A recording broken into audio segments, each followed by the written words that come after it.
친형인 최규호 전 교육감의 도피를 교사한 혐의로 최규성 전 한국농어촌공사 사장이 피의자 신분으로 검찰 조사를 받았습니다. 집단 암 환자가 발생한 익산 장전마을의 비료 공장에서 폐기물을 불법으로 매립한 흔적이 잇따라 발견되고 있습니다.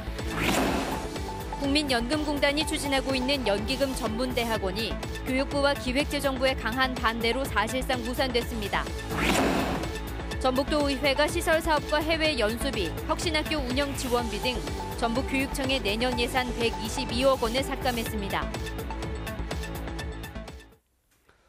여러분 안녕하십니까? JTBC 8시 뉴스입니다. 도피 8년 만에 붙잡힌 최규호 전 교육감의 친동생 최규성 전 한국농어촌공사 사장이 검찰에 소환됐습니다. 최 전 교육감은 이미 구속돼 재판을 기다리고 있고 동생도 결국 법의 심판을 피할 수 없을 것으로 보입니다. 하원우 기자의 보도입니다. 최규성 전 한국농어촌공사 사장이 피의자 신분으로 검찰에 소환됐습니다. 친형인 최규호 전 교육감이 붙잡힌 지 한 달 만입니다. 최규성 전 사장이 받고 있는 혐의는 범인도피 교사와 국민건강보험법 위반 등입니다. 자신의 지인들에게 친형인 최규호 전 교육감의 도피를 도와달라고 부탁하고 자신 명의의 건강보험으로 진료를 받게 해준 혐의입니다. 최 전 사장은 그동안 형의 도피와 관련이 없다며 혐의를 부인해왔습니다. 그건 인터뷰하지 않았어요. 대화를 안 하겠다고 그 문제는. 친형인 최규호 전 교육감도 구속 이후 묵비권을 행사하며 검찰 수사에 협조하지 않고 있습니다. 도피 기간 어디 계셨나요? 누구 도움 받으셨어요, 도피 기간에? 하지만 검찰은 수사에 자신감을 보이고 있습니다. 도피처 마련과 휴대전화 개통, 병원 진료 등의 과정에서 최 전 교육감에게 명의를 빌려준 핵심 조력자 10명가량을 이미 피의자 신분으로 전환했고 이들로부터 최 전 사장의 범행을 입증할 만한 진술도 확보한 것으로 알려졌습니다.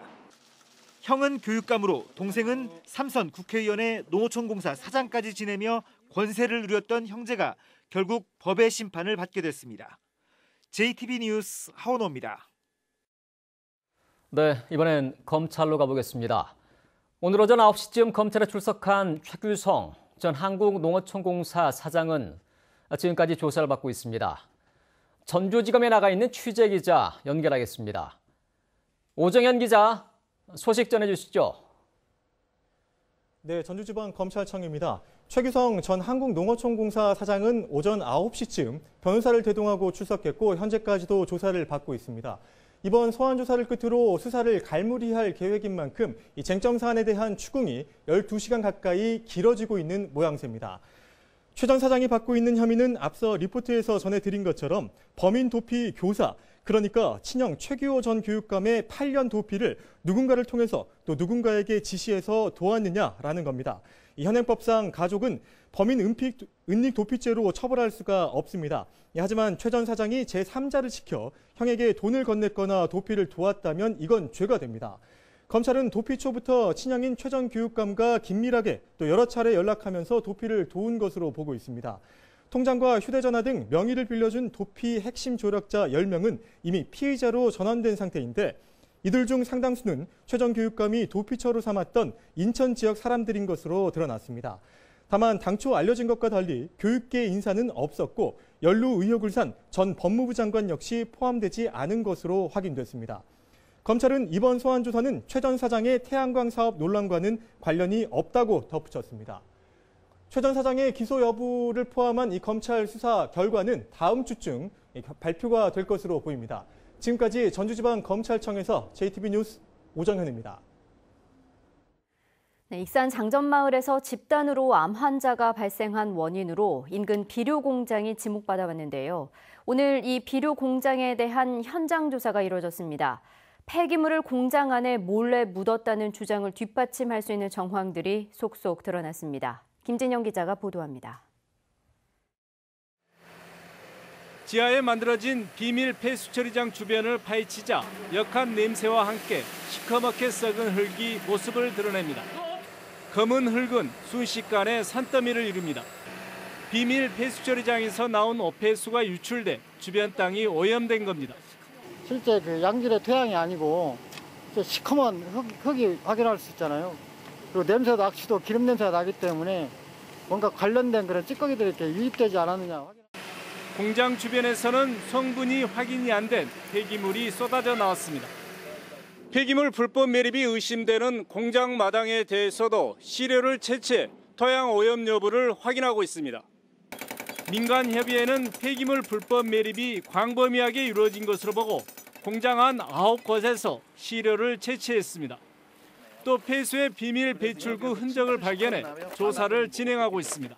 그 외부 쪽으로 배관이 나 있더라고요. 그래서 그 배관이 어느 쪽까지 어디에서 어디까지 연결됐는지 그것도 직접 확인하려고 합니다. 익산시는 시료 분석 결과 폐기물로 확인되면 비료 공장의 사업주를 고발한다는 방침입니다. 불법에 대해서는 저희들이 할 수 있는 것은 행정적으로 조치할 수 있는 것은 다 찾아서 오겠습니다. 비료 공장의 불법 매립 정황이 속속 드러나면서 장전마을 주민들의 분노와 원망이 깊어지고 있습니다. JTB 뉴스 김진영입니다. 전북을 연기금 중심의 금융도시로 조성하는 데 핵심 기반이 되는 연기금 전문대학원 설립이 사실상 무산됐습니다. 대통령 공약이나 다름없지만 정부 부처가 강하게 반대했기 때문입니다. 정부도 문제지만 정치권의 책임도 피할 수 없게 됐습니다. 보도에 권대성 기자입니다. 국민연금공단이 연기금 전문대학원을 만들려고 한 건 기금 운영 인력을 안정적으로 확보하기 위해서입니다. 공단은 지난 10월 국정감사에서 현재 운영 인력이 297명으로 몇 년 안에 500명이 필요하다고 밝혔습니다. 그런데 최근 공단이 연기금 전문대학원 설립 계획을 사실상 접었습니다. 대신 자체적으로 기금 운영 인력 양성과 교육기관을 만들기로 방향을 틀었습니다. 교육부, 기획재정부까지 교육체계 혼란과 중복 투자 등을 이유로 대학원 설립을 강하게 반대한 게 원인입니다. 정부 부처의 반대로 대학원 설립을 위해 지난해 발의된 국민연금법 개정안은 올해 2월 국회 법사위 문턱을 넘지 못했고 앞으로도 통과 가능성이 매우 낮습니다. 전라북도와 전북 정치권은 법안의 수정 처리를 추진하고 있습니다. 금융산업 육성을 위해 전문 인력 양성기관 확보를 더 이상 미룰 수 없는 만큼 전략적인 선택을 할 수밖에 없다는 겁니다. 그래서 가장 중요한 것은 제3의 금융 중심지 지정하기 위해서는 그 필요 충분 조건 중에 하나가 인력 양성 기관이 있어야 되는 거거든요. 이거 양보하는 것이 현실적인 방안이 아니겠는가 이런 신중한 검토를 하고 있습니다. 하지만 대통령 약속인 연기금 전문대학원이 정부 부처의 집요한 반대로 무산됐다는 점에서 정부 여당의 약속 이행 의지와 지역 정치권, 전라북도의 정치력에 대한 의문과 비판은 피하기 어려워 보입니다. JTB 뉴스 권대성입니다. 전북도 의회가 전북교육청의 내년도 예산안에 대해서 부실 편성이라는 평가를 내렸습니다. 특히 일부 시설공사 예산을 부풀렸다는 점을 지적했습니다. 도의회 교육위원회는 불필요하다고 판단한 내년도 예산 122억 원을 삭감했습니다. 조창현 기자가 보도합니다. 전북교육청이 작성한 세출예산 편성 기준 경비 목록입니다. 2016년 제곱미터당 223만 원이던 사택 신축비가 2017년에는 226만 원으로 3만 6천 원 올랐습니다. 그런데 2018년에는 250만 원으로 1년 만에 25만 원이 오르더니 2019년에는 302만 원으로 50만 원이 상승했습니다. 무려 3년 만에 제곱미터당 공사비가 80만 원이나 오른 것입니다. 사업비가 투자한 금액에 대해서 면적으로 단위를 나눠봐가지고 보니까 그 기존에 우리가 가지고 있던 단가가 맞지를 않았어요. 그래서 그것을 좀 현실화 좀 해서 이렇게 조정을 해봤는데. 도의회는 그러나 전형적인 예산 부풀리기라고 지적합니다. 세수가 늘어 내년도 예산을 역대 최대 규모로 편성하면서 각종 시설사업 예산을 교묘하게 증액시켰다고 판단한 것입니다. 예산이 갑자기 대폭 늘어나다 보니까 시설사업은 한정이 되어 있고 그런데 이렇게 과도한 인상은 결국에 업자 배불리기 밖에로는 생각이 안 들어서 도의회 교육위원회는 예산 심사 결과 과도하게 부풀려진 시설사업 예산과 해외 연수비, 혁신학교 운영 지원비 등 122억 원을 삭감했습니다. 지난해보다 삭감액이 20억 원 늘었습니다. 도의회는 이번 예산 편성에서 늘어난 재정 교부금으로 지방채 상환에 700억 원을 배정해 교육재정 안정에 노력한 점은 긍정적으로 평가했습니다. 상임위에서 삭감된 전북교육청 예산은 도의회 예결위 심사를 거쳐 오는 13일 본회의에서 확정됩니다. JTB 뉴스 조창현입니다. 요즘 정치권의 최대 화두는 연동형 비례제입니다. 바른미래당과 민주평화당, 정의당이 선거제도 개혁을 위해 연동형 비례제 도입을 촉구하며 농성에 들어갔습니다. 연동형 비례제가 어떤 제도이고 지역 정치에는 어떤 의미가 있는지 이승환 기자가 보도합니다. 야3당은 민주당과 자유한국당이 책임 회피를 하고 있다며 기득권을 버리고 연동형 비례제 중심의 정치개혁에 나서라고 촉구했습니다. 우리는 정치개혁의 책무를 외면하는 기득권 양당의 행태를 강력히 규탄합니다. 연동형 비례대표제는 국회가 100석일 경우 A정당이 정당 득표 35%를 받았고 지역구에서 25석을 얻었다면 모자란 만큼 비례대표에서 10석을 더 배정하는 제도입니다. 이럴 경우 사표가 대폭 줄면서 국회 의석이 실제 유권자의 지지율에 가깝게 재편됩니다. 지난 20대 총선을 보면 새누리당은 실제 정당 득표율보다 7.1%, 민주당은 무려 16.5%나 의석을 많이 얻었고 국민의당과 정의당은 의석이 정당 득표율의 절반도 되지 않았습니다. 정치개혁이야말로 선거제도 개혁이야말로 개혁의 출발점이자 개혁의 완성점입니다. 지금보다 훨씬 다양한 정당의 원내 진출이 가능해집니다. 지역 정치도 큰 변화를 맞게 됩니다. 특정 정당의 독점 구조가 깨지고 청년, 소상공인, 농민과 같은 다양한 계층의 이해를 대변하는 정당이 나올 수 있습니다.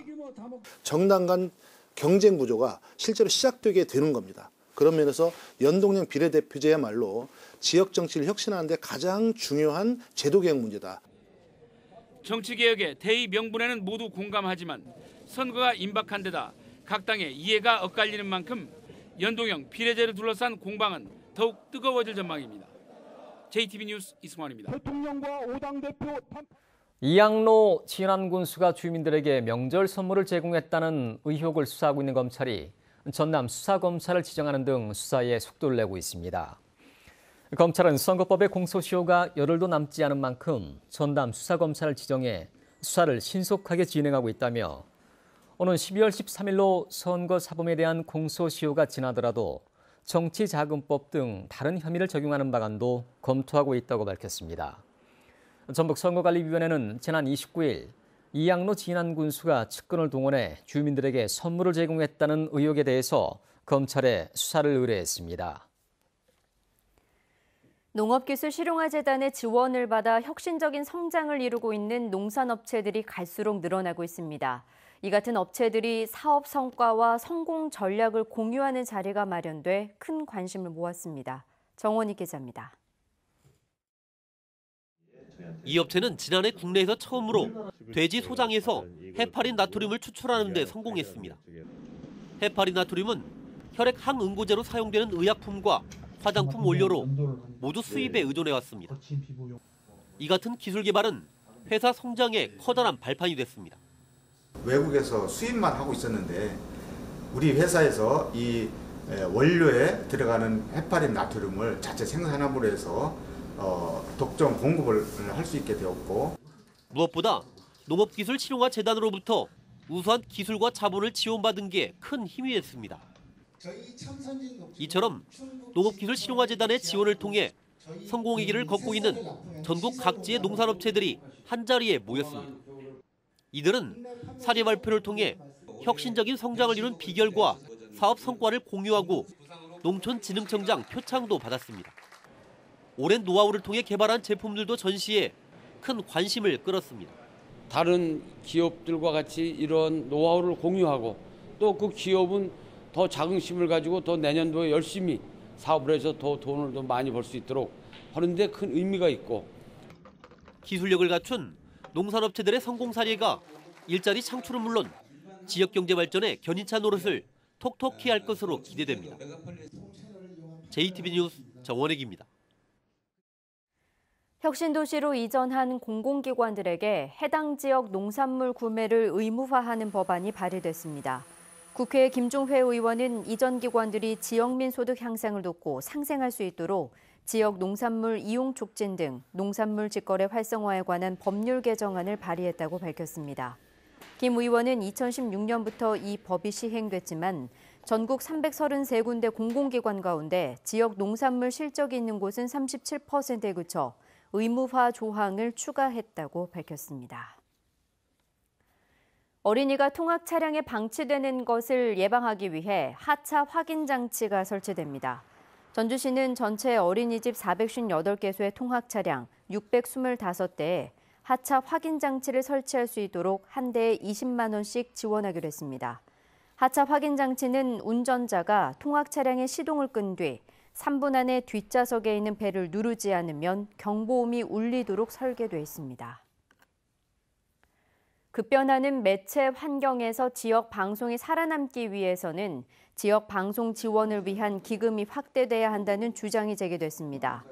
호남 언론학회 정기학술 세미나에서 심영섭 방송통신심의위원은 급변하는 미디어 환경 속에서 그동안 지역성과 여론 다양성을 지켜온 지역 방송이 고사 위기를 맞고 있다며 지역 방송이 공적 기능을 수행할 수 있도록 지원 체계를 마련해야 한다고 밝혔습니다. 토론자로 나선 박민 호남 언론학회 기획이사도 독일과 스웨덴 등 여러 나라가 지역 방송 지원 기금을 운용하고 있다며 지역에서도 지원 조례 제정 등을 논의해야 한다고 주장했습니다. 군산의 한 아파트 단지에서 학대당한 것으로 보이는 길고양이가 발견돼 경찰이 수사에 나섰습니다. 군산경찰서는 지난달 29일 오후 10시쯤 군산시 나운동의 한 아파트 단지에서 신체 일부가 절단되고 얼굴과 턱뼈가 부러진 길고양이를 발견했다는 신고가 접수됐다고 밝혔습니다. 경찰은 지난해 9월에도 이곳에서 상처 입은 고양이가 발견됐다는 신고자의 말에 따라 주변 CCTV 영상 등을 통해 용의자를 특정하고 수사할 예정입니다. 전주 완산경찰서는 시의원이 관용 차량을 운전하다는 사고를 공무 중 발생했다고 속여 보험금을 타는 혐의로 전주시 주민센터 직원 A씨를 불구속 입건했습니다. A씨는 지난 2월 전주시의회 비의원이 주민센터에 관용 차량을 타고 가다 사고를 내자 자신이 운전한 것처럼 속여 보험사에서 차량 수리비 명목으로 100만 원을 타낸 혐의를 받고 있습니다.